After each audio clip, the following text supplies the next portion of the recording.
The children mocked their mother for being old and deaf, but when they read her will, they discovered a truth that destroyed them. The mansion where Carmen Montero lived seemed a silent reflection of her soul, vast, imposing, but terribly empty. At 79, Carmen was used to the echo of her solitary footsteps along the corridors that were once filled with laughter, conversations, and the vibrant energy of a united family. Now every corner of the house told a story of bygone days, of happier times that disappeared along with Alfred, her beloved husband. Losing him was not just the absence of a partner, but the end of a shared dream they had built together, brick by brick, both in life and in business. Carmen and Alfred had founded an export company that thrived for decades. They were the perfect couple. He was a visionary, always seeing opportunities where others saw only risks. She was a natural strategist whose prudence and skill with numbers kept the business on track. When Alfred passed away suddenly, Carmen not only lost her husband, but also the anchor that kept her life stable. The company began to decline without Alfred's charismatic leadership, and despite Carmen's best efforts, the business was no longer the same. The decisions she had confidently made alongside Alfred now turned into lonely and doubtful nightmares. Visits from her children, Joseph and Caroline, were increasingly rare and brief. On the few occasions they came, they always seemed in a hurry, as if the time spent with their mother was an inconvenience in their already full schedules. They exchanged empty words and distracted looks, leaving Carmen with the feeling that she was being left behind by those she loved most. She tried to keep a conversation going, to find some spark of connection, but received only monosyllabic responses and mechanical smiles, as if they were fulfilling an obligation. Carmen found herself rereading old letters from Alfred, memories of a time when everything seemed possible. His words of love and encouragement, even written decades before, were a comfort amid her loneliness. But nothing could fill the void she felt. She looked at the family photos scattered around the house, each one a reminder of how things used to be: family Christmas parties, summer vacations, and her children's birthdays. Now, these moments seemed to belong to another life, to another person. The desire to reconnect with her children became an obsession for Carmen. She bought gifts, made phone calls, and tried to arrange family lunches, but all her attempts were in vain. Caroline always had an excuse: the job, her daughter, unavoidable commitments. Joseph was more direct, often simply ignoring his mother's attempts to reconnect. The frustration and pain of being constantly rejected began to weigh on Carmen, affecting not only her emotions, but also her physical health. The days dragged on, and Carmen began to notice something was wrong. Sometimes she couldn't hear the phone ring or notice the sound of footsteps in the garden. Her children's words, when they rarely came, sounded muffled, distant, as if they were in a dream. A medical consultation provided a relentless diagnosis: severe hearing loss. The news devastated her, not so much because of the deafness itself, but because of the realization that her world was closing in even more. Carmen returned to the mansion with a sense of defeat. The walls now seemed taller, colder, and the silence became deafening. Sitting in Alfred's favorite armchair, Carmen watched the garden through the window, where the flowers she and Alfred had planted together still bloomed, indifferent to the chaos around her. She felt like a stranger in her own home, a prisoner of her memories and the silence that now surrounded her. The days became indistinguishable, a routine of loneliness and memories. Carmen began to lose hope that her children would ever see her again as the loving mother she had always been. Her health continued to deteriorate, but the greater pain was in her soul. The mansion, once a symbol of success and love, was now a prison echoing only the sounds of a life that no longer existed. Carmen Montero, the powerful matriarch and businesswoman, was reduced to a shadow of what she once was, imprisoned in the silence of her own loneliness. Carmen Montero, once a figure of strength and resilience, now faced the harsh reality of depending on her children to survive. After losing her hearing, Carmen was forced to leave the mansion where she had lived with Alfred and where every corner held precious memories. The transition to life in her children's homes was not easy. It was as if she were invading a space where she was not welcome. Initially, both Joseph and Caroline took her in with a sense of obligation, but soon this facade of cordiality began to crumble. In Caroline's house, Carmen settled in a small room at the end of the hallway, far from the hustle and bustle of the house. Caroline, always busy with work and the demands of being a mother, initially did her best to make her mother's stay more comfortable. She prepared Carmen's favorite meals and tried to include her in conversations during dinners. However, as the weeks passed, Caroline began to show signs of weariness. The tasks piled up, and her patience dwindled. Carmen, with her hearing impairment, became an increasingly isolated figure, unable to keep up with conversations or participate in family activities. To Caroline, Carmen's needs came to be seen as an additional burden. Doctor visits, the need for help with simple tasks like dressing and bathing, everything seemed to weigh more and more. During dinners, Caroline began making comments about how caring for Carmen was affecting her routine. Even believing that her mother couldn't hear, Caroline spoke in an impatient tone about how much she wished things were different. Meanwhile, Julia, Caroline's 8-year-old daughter, watched everything with curious and innocent eyes. Julia was a sensitive child, always attentive to the feelings of others. She perceived her grandmother's silent suffering and, in her childish simplicity, did what she could to bring some comfort.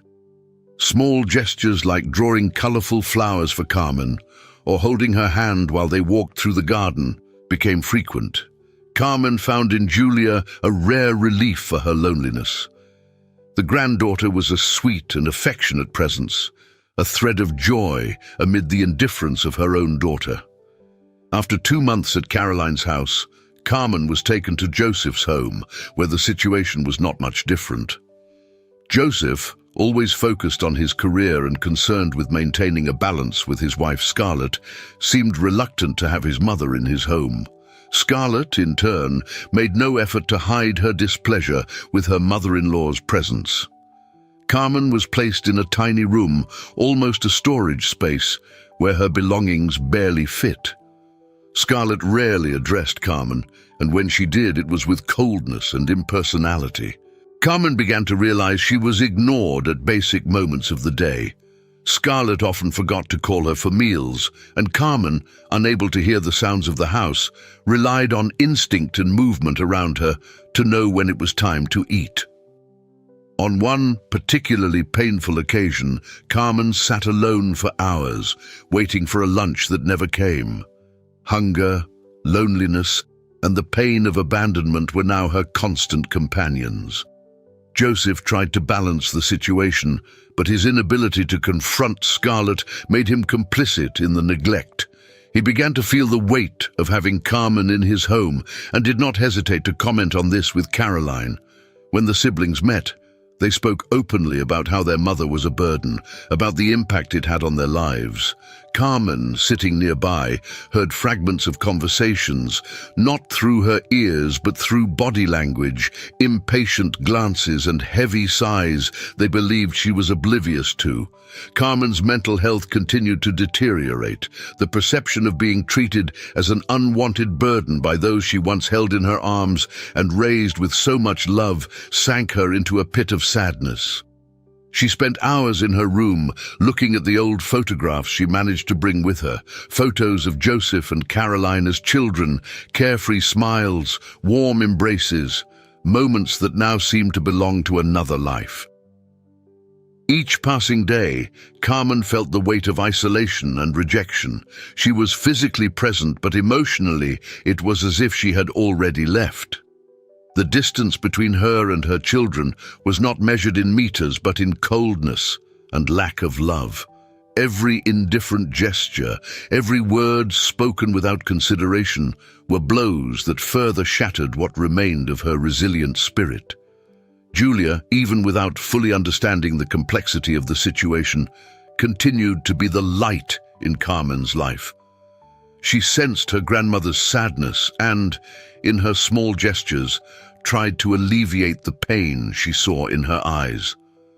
For Carmen, Julia's innocence was a reminder that genuine love still existed, even if it came in the form of a child's smile or a crayon-drawn picture.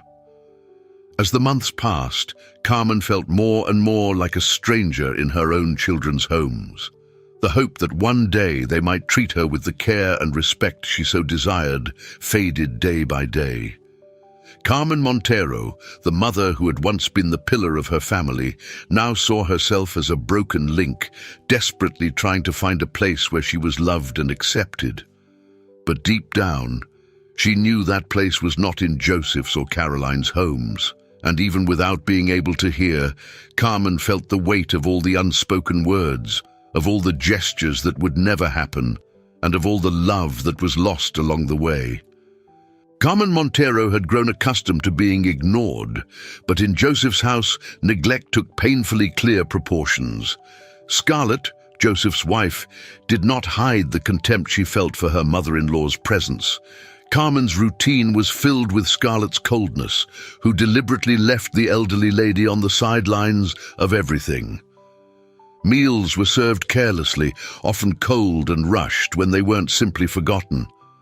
The silence in the house was only interrupted by the sounds of doors slamming, hurried footsteps, and animated conversations that took place at a distance, of which Carmen was never a part.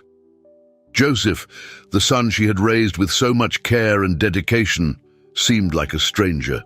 He avoided confrontations with Scarlett and maintained an air of indifference, pretending not to see the small acts of cruelty committed by his wife. Carmen could sense Joseph's discomfort, his effort to balance the desire to keep peace with Scarlett and the obligation to care for his mother. But each day, Joseph seemed more inclined to take the easier path, ignoring Carmen and prioritizing marital harmony. Scarlett was subtle, but her hostility was always present. When Carmen tried to participate in daily activities, whether it was helping with a simple task in the kitchen or trying to bond with her grandson, Scarlett found ways to leave her aside. One day, Carmen offered to fold the laundry, a small gesture to feel useful. But Scarlett, with a cold smile, took the pieces from her hands, saying, "It's not necessary." Carmen smiled, hiding the impact, but inside she felt humiliated, as if she were a worthless burden. In her mind, Carmen often sought refuge in memories of happy times with Alfred. She remembered the sunny mornings on the porch where they had coffee together, planning the future of the business and the family. She remembered the loud laughter of the children running through the garden, the family parties, and the camaraderie she and Alfred shared. Now these memories were the only solace she had, a reminder that at some point in her life she had been deeply loved and valued. However, reality imposed itself relentlessly. The contrast between a past full of love and a present filled with coldness made Carmen feel the weight of her situation even more. She knew she was being treated as a burden, and it hurt in a way that words could not express. Carmen might not have been able to hear, but she felt the vibration of every disdainful look, every sigh of impatience. Joseph tried to balance the situation, but his inability to confront Scarlett made him complicit in the neglect. He began to feel the weight of having Carmen in his home, and in phone conversations with Caroline, he vented about the impact of their mother's presence on their lives. Carmen, even without hearing, began to realize that her attempts to connect with her children were nothing but futile efforts. Each day, she became more aware of the rejection and emotional distance her children maintained. Carmen began to notice small details that would go unnoticed by many.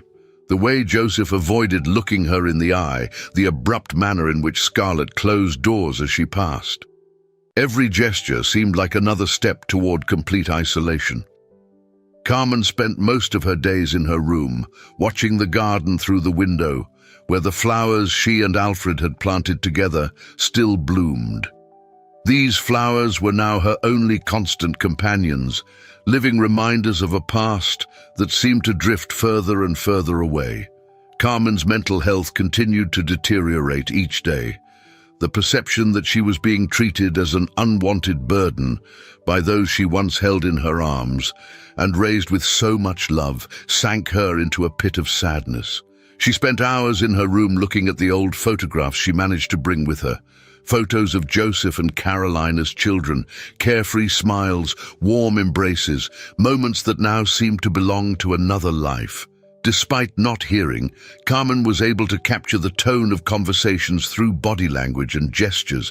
She sensed something was being plotted, a constant discomfort in her children's attitudes, especially Joseph's. Every time he and Scarlett discussed the situation, even without hearing the exact words, Carmen could feel the weight of decisions being made at her expense. The expressions of fatigue and frustration on Joseph's face when he entered her room were more revealing than any sound. Carmen returned to her room, her heart heavy and her mind filled with memories that now only brought pain. She sat on the bed and looked at a family photo on her nightstand. The same people who smiled at her in that old image were now the ones wishing to see her out of their lives. Carmen hugged the photograph to her chest, feeling the warm tears streaming down her face. Even in her silence, she understood everything, and it devastated her. The afternoon was hot and stuffy when Joseph and Caroline decided to meet at Joseph's house to discuss Carmen's future.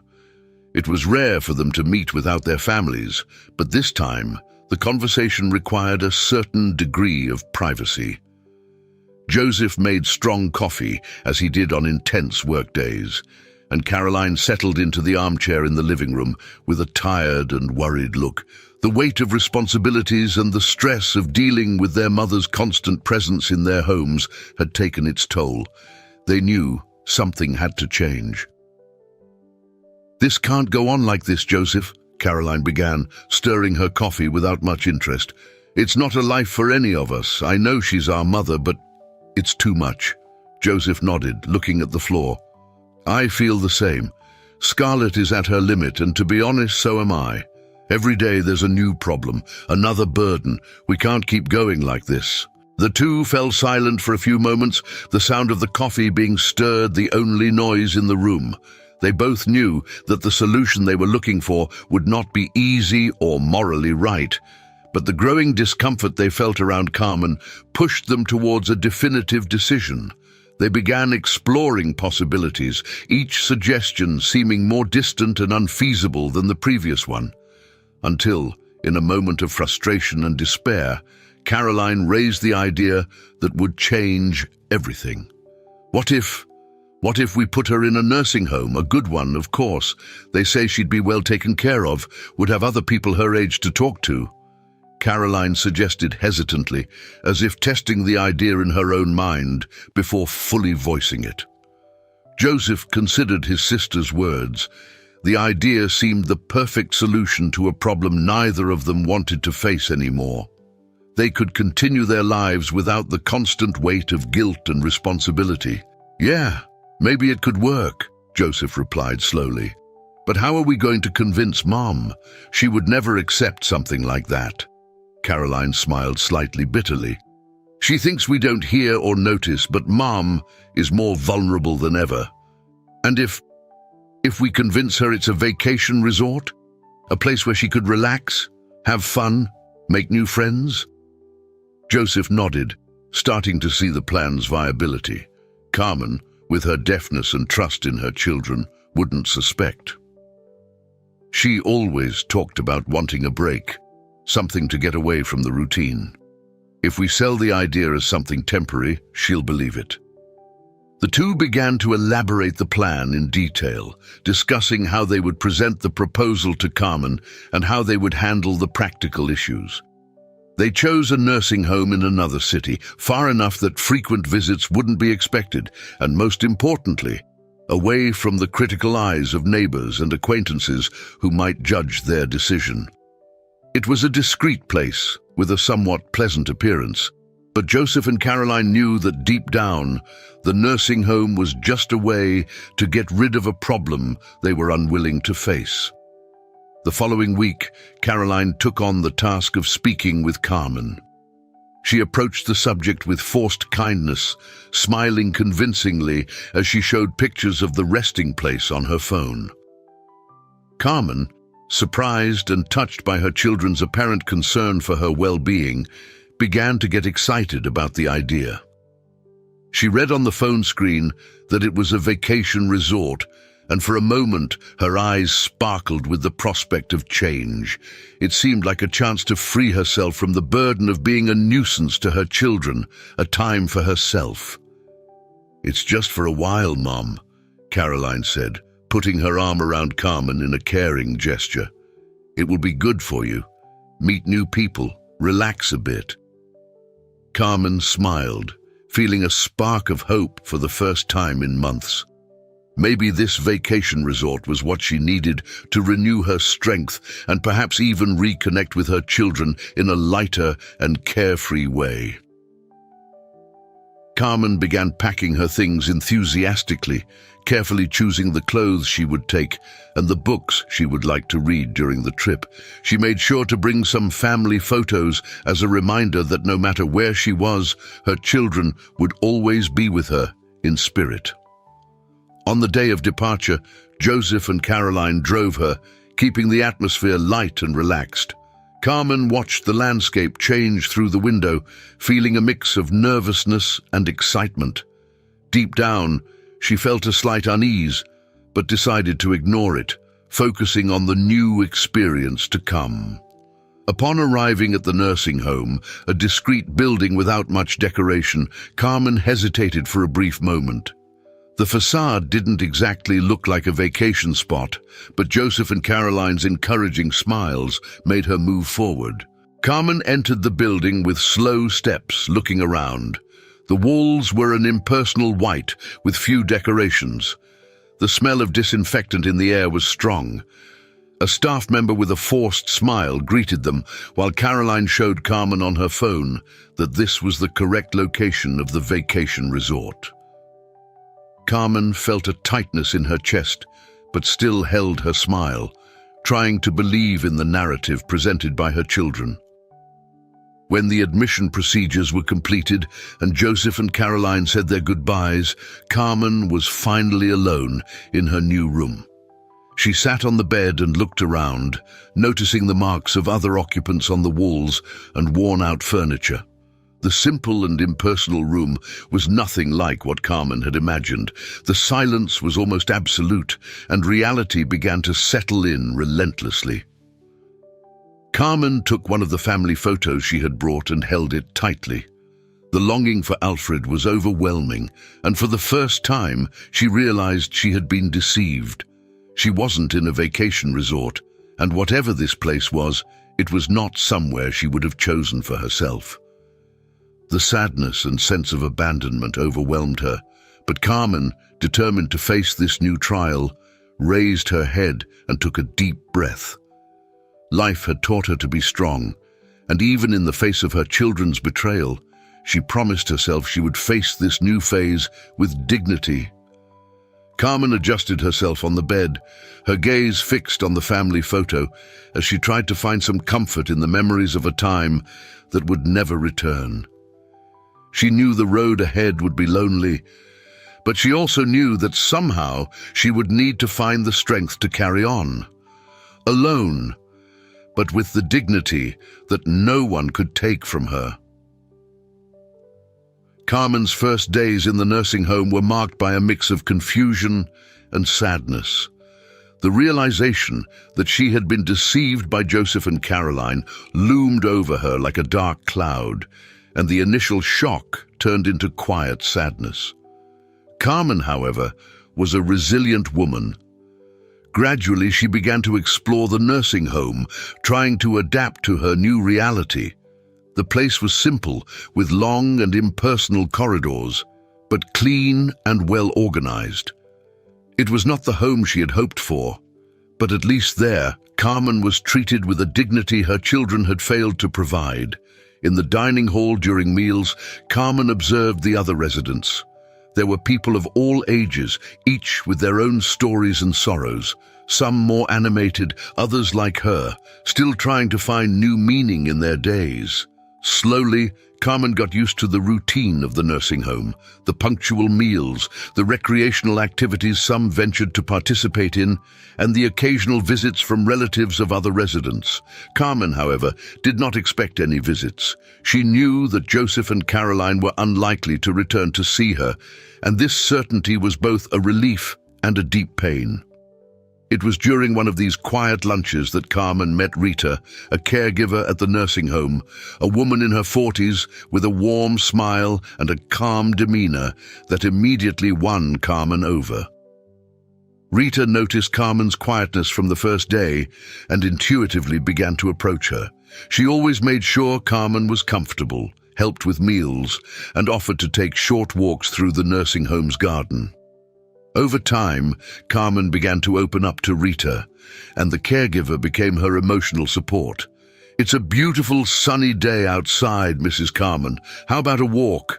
Rita suggested one morning, smiling at Carmen while adjusting the shawl on her shoulders. Carmen nodded, and the two went out to the small garden. It was a modest space, but Carmen enjoyed the touch of the fresh breeze and the subtle fragrance of the flowers. Walking slowly beside Rita, Carmen began to talk more about her life, about Alfred, about the business, and eventually about Joseph and Caroline. Unable to hear her own voice, Carmen expressed herself simply, but Rita managed to grasp the nuances of pain and disappointment in Carmen's expression. The relationship with Rita was one of the few things that brought some relief to Carmen. In moments when she felt lost, Rita was there, whether with a comforting touch on the shoulder or a kind word written on a notepad. Rita's presence began to fill the small voids left by her children, and for the first time in a long time, Carmen felt that someone genuinely cared about her. Rita also perceived the depth of Carmen's sadness and did everything she could to bring a little joy to her days. She would bring small treats like a flower picked from the garden or a book of poetry, knowing that these simple gestures meant a lot to Carmen. It was a kind of care that went beyond professional duty. It was human, a bond of friendship that gave Carmen a reason to smile. Meanwhile, in the quietest moments of her days, Carmen reflected on life and her children's choices. She mentally relived the happy moments with Alfred and the early years of Joseph and Caroline's lives, trying to understand where things had gone wrong.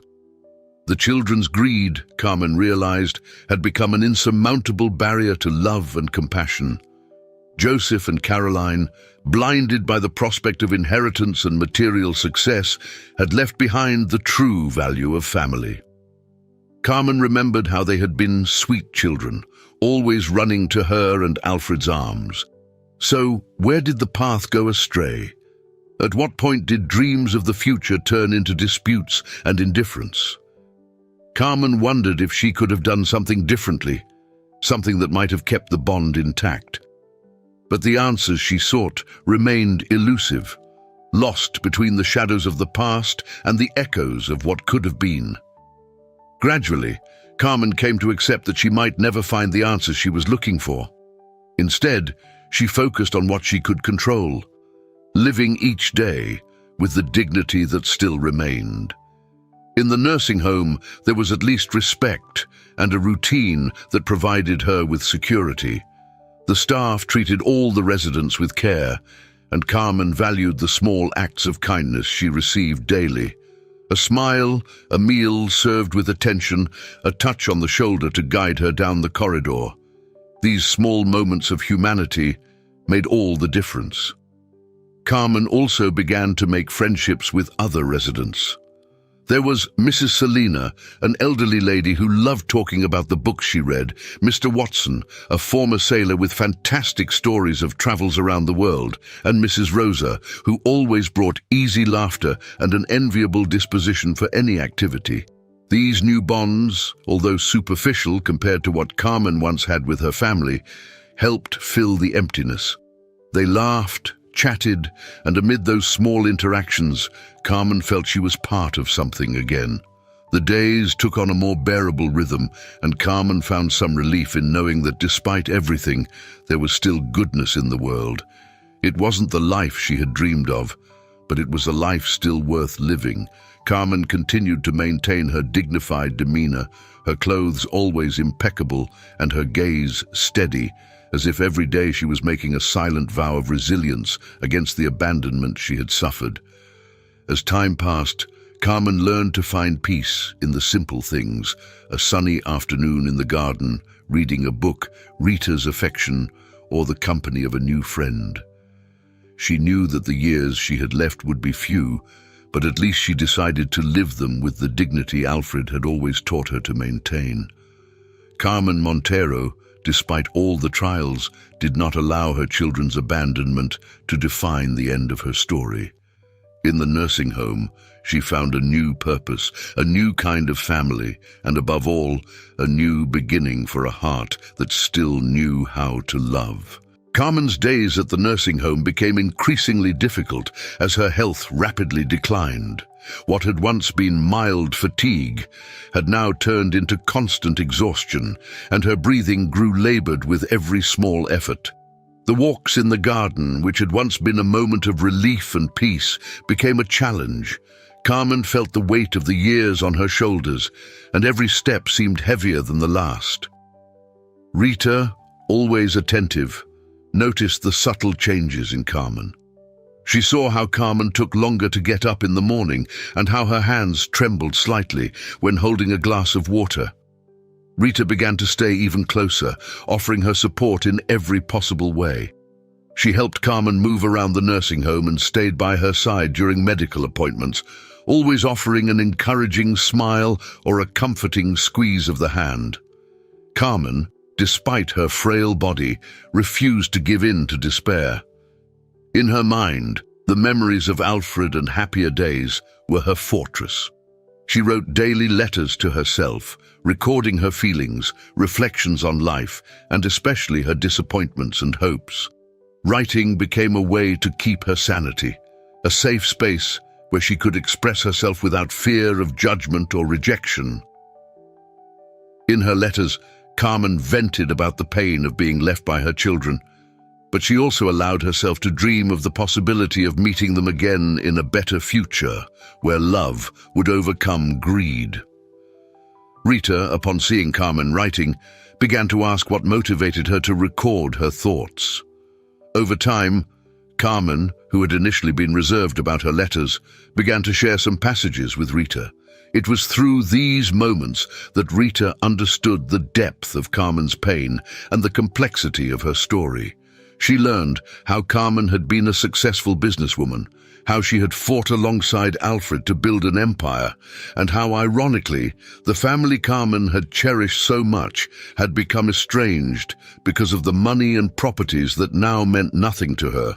"You're stronger than you think, Mrs. Carmen," Rita would say, holding Carmen's frail hands with a firm and supportive grip. "These letters, they are your legacy. They show how much love and wisdom you still have to share." Carmen would thank Rita's support with a gentle smile, but inside she felt the exhaustion intensify. The pain in her joints, the difficulty breathing, and the constant sense of fatigue began to take over her body. But Carmen didn't want to show how bad she was feeling. She didn't want Rita or anyone else to see how much the illness was draining her strength. Still, Carmen continued to write, even on the days when she could barely hold the pen. She believed her words would be a testimony, a way to record everything she had lived and learned. The letters became her last refuge, a space where she could be true to herself, away from the judgments and falsehoods that had marked her life in recent years. As the days passed, Carmen's frailty became more evident. Visits to the doctor became more frequent, and she grew even more dependent on Rita's care. However, Carmen never lost her dignity. She kept her head held high, even when her strength threatened to fail, and continued to find small moments of joy in her daily interactions with Rita and the other residents. Carmen knew her time was running out, but there was serenity in her acceptance. For her, living with dignity and love, even in the most difficult moments, was the greatest victory she could achieve. And as long as she could write, as long as she could keep the flame of her memories alive, Carmen knew her story wasn't over yet. In her final letters, Carmen wrote about her hope that one day Joseph and Caroline would read her words and understand the love she had always had for them, despite everything. She wished that somehow her words could touch her children's hardened hearts, bringing a reflection on what truly matters in life. And so, even debilitated and with her health fragile, Carmen continued to fight in the only way she had left, with words and with love. Each letter was a silent resistance against abandonment and proof that despite everything, she still believed in the power of love and redemption. Joseph and Caroline's only visit to the nursing home happened on a cloudy day when Carmen was visibly weaker. They arrived together, bringing a bouquet of withered flowers and forced smiles. Carmen greeted them with a serene look, disguising the surprise and pain of seeing them after so long. She didn't expect grand demonstrations of affection, but their distance still hurt, even silently. Joseph and Caroline kept a polite tone, exchanging a few words with their mother while looking around the nursing home as if they were just fulfilling a formality. Carmen, sitting in her favorite armchair near the window, watched them with a mixture of sadness and acceptance. She knew this visit was a hollow gesture, an inconvenient commitment they both wanted to end as soon as possible. In a moment of carelessness, believing Carmen couldn't hear, Joseph and Caroline began to talk among themselves. They spoke about how life had become easier since Carmen was at the nursing home, away from their busy routines and family responsibilities. Caroline mentioned the relief of no longer having to worry about her mother's daily care, while Joseph agreed, adding that it was best for everyone. Carmen, her gaze fixed on the window, let out a soft sigh. She watched her children's reflections in the glass, capturing the expressions of relief and coldness they bore. There was no surprise in their words, just a painful confirmation of what Carmen already knew. Even without hearing, she felt each word like an invisible knife, cutting away any remaining illusion about her children's love. With the visit coming to an end, Joseph and Caroline hurriedly said their goodbyes. Carmen, with her usual dignity, waved and smiled, once again hiding the knowledge she carried about their true intentions. She watched them leave, leaving behind a trail of indifference that was heavier than any silence. Deep down, Carmen knew she would never see them again. Alone once more, Carmen returned to her armchair and picked up one of the letters she was writing to herself. She scribbled a few words with her trembling hand, expressing what her heart held, a mix of pain, acceptance, and the final understanding that despite everything, her dignity would remain intact. Her children may have chosen the path of neglect, but Carmen would choose until the end the path of silent dignity. Carmen felt that the end was near. The days at the nursing home grew shorter, and her strength diminished with each dawn. With the certainty that she had little time left, Carmen dedicated her remaining energy to writing a series of letters. In these pages, she poured out the weight of her life, the joys with Alfred, the silent pain of being ignored by her children, and the truth she had kept so well. She had never lost her hearing. In the letters, Carmen revealed how she had chosen to remain silent, watching her children with an attentive gaze, hoping to see in them the love she had once known. She confessed her deep disappointment, but also her unconditional love. The words were sincere and painful, but carried a final hope, that Joseph and Caroline might one day understand the true importance of what they had lost and rediscover the value of love and family. With the letters ready, Carmen called Rita, her caregiver and friend, entrusting her with one last task. "Please deliver these letters to my lawyer, Chester Williams, when I am no longer here," Carmen requested with a calm and resolute look. Rita nodded, holding Carmen's hands, feeling the weight of the moment. She knew that these letters were not just an outpouring, but the final legacy of a woman who, even in the face of abandonment, chose forgiveness and dignity. Carmen's passing was as quiet as the last year she had spent in the nursing home. Her already weakened health could not withstand the weight of the days, and she passed away on a cold morning when the sun still hesitated to break through the clouds. Carmen's funeral was simple, a modest event that reflected her silent dignity. There were no exuberant flowers or grand speeches, just the respect of the nursing home staff and a few residents who bid farewell with sadness. The absence of her children was a painful symbol of how Carmen's life had drifted from the family she had once loved so much. Joseph and Caroline did not attend the funeral, too busy with their own lives to care about their mother's final rites. To them, Carmen was already a turned page, and their attention was focused on what truly mattered, the inheritance they believed would be the next chapter. The day after the burial, Joseph and Caroline were summoned by lawyer Chester Williams for the reading of Carmen's will. Chester's office was an austere place, with dark wooden walls and shelves filled with legal books that gave the environment an air of seriousness. Joseph arrived first, checking the time on his wristwatch and adjusting his tie. Caroline entered shortly after, with a cold demeanor and an impatient look, as if she were at a business meeting. They sat side by side, exchanging brief and formal greetings, like two strangers sharing a common goal.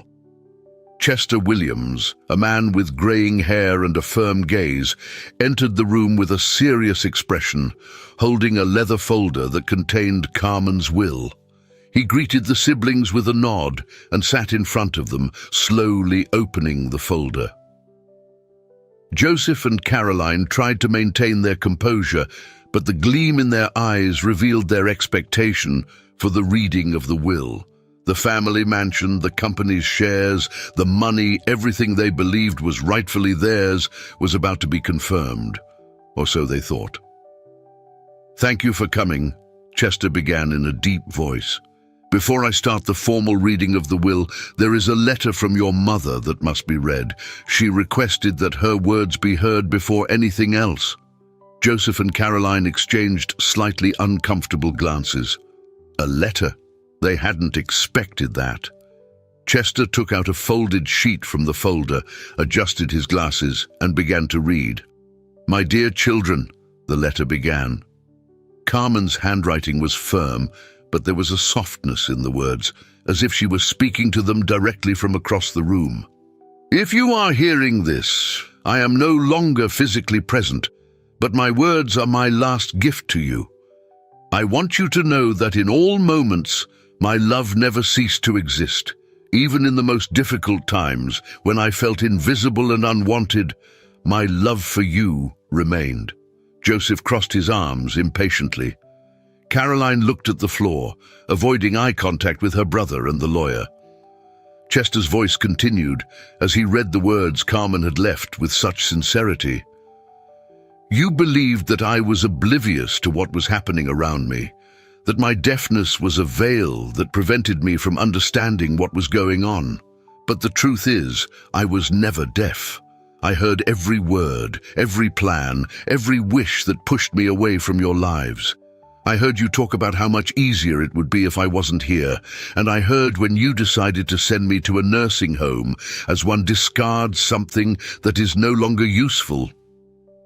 Joseph and Caroline remained static.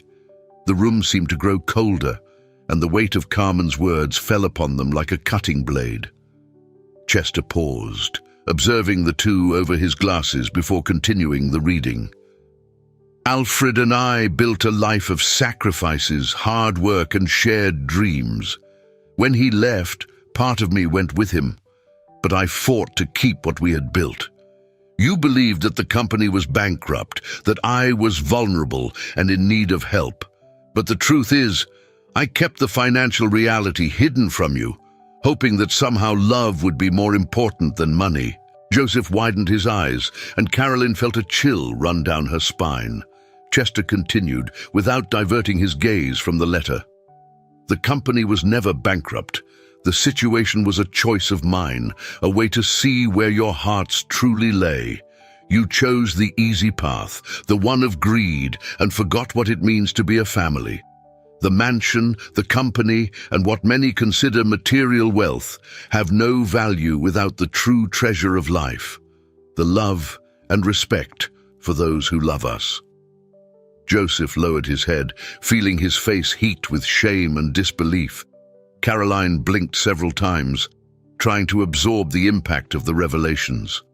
Carmen's letter was not just a farewell, it was a painful confession from a mother who had understood the true nature of her children. Chester continued reading the last words of the letter. I have decided that my legacy will not be measured solely by possessions, but by the care I received when I needed it most. The mansion and most of my inheritance will be donated to the nursing home that took care of me in my final days. There, I found the respect and dignity that were lacking in the moments when I needed you. After finishing the letter, Chester carefully folded it and proceeded with the official reading of the will. Joseph and Caroline listened in silence, each word weighing on them like a final judgment. As for the division of assets, Chester began, it is established that 5% of the inheritance will go to Joseph and 5% to Caroline. Another 10% will be reserved for Julia, your granddaughter, who showed affection and care in difficult times. Carmen wrote a special letter for Julia to read when she turns 18, explaining her grandmother's true story, the values she always defended, and the importance of love over greed. The rest of the inheritance, including the mansion, the company, and movable assets, will be donated to the nursing home that cared for Carmen in her last days. Upon hearing the mention of the letter to Julia, Joseph and Caroline fell into an even deeper silence, aware that their granddaughter would receive not only a part of the inheritance, but also Carmen's true moral legacy. Carmen wanted Julia to know the true story, so that she could learn from the family's mistakes and cultivate the values her grandmother cherished: respect, empathy, and unconditional love. The siblings were devastated. The promise of wealth and comfort that had brought them there was dissipating in light of Carmen's decisions. They hadn't just lost a fortune, they had lost their mother irrevocably, with no chance for forgiveness or reconciliation. Joseph and Caroline left the office in silence, with the harsh reality that their greed had cost them not only the inheritance, but the opportunity to honor and value the one who had loved them the most. As they walked away, Carmen's lesson lingered in the air. The choices we make, guided by love or greed, define the true legacy we leave in the world. For Joseph and Caroline, only regret remained, and the harsh certainty that sometimes the riches that matter most are those that cannot be bought. Julia, in turn, would carry with her not just a material part of Carmen's legacy, but a life lesson that could